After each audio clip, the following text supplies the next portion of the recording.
په خیبر پښتونخوا صوبه کې د قدرتي اپتونو په وخت د انتظام ادارې PDMA ویلي چې د صوبې په جنوبي ضلعو کې طوفاني بارانونو او سیلۍ له امله 20 تنه مړه او 140 جوبل شوي دي. د خیبر پښتونخوا حکومت ویلي چې د اغیزمنو کورنو سره هر ډول ممکنه مرستې به کولی شي. د جمعې پر ورځ د خیبر پښتونخوا په بنو لکي مروت کارک او ډیر اسماعیل خان کې طوفان باران او سیلۍ راغلي و. PDMA پرون د باران او سیلۍ له امله د اوختي تاوان تفصیل مطبوعاتو سره شریک کړي دي.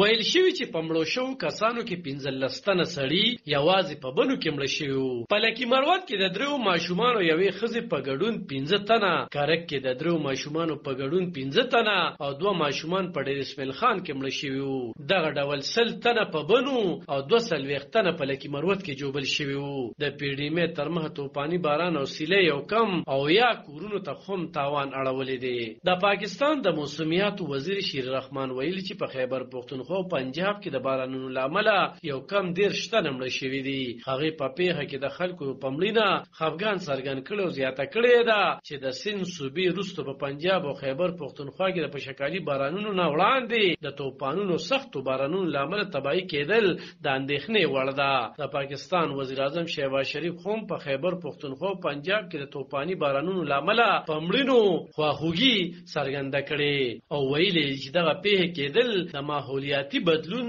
د اثراتو اغېزې دي. هغه زیاته کړې چې پاکستان په هغه ملکونو کې یو دی کم چې د ماحولیاتو بدلونونو د سختو اغېزو لاندې دي. ټولو له په ګډه د دې د مخنیوي دپاره سنجیده ګامونه اخیستل پکار دي. علب خان شیرپور، دلبر نیوز 400.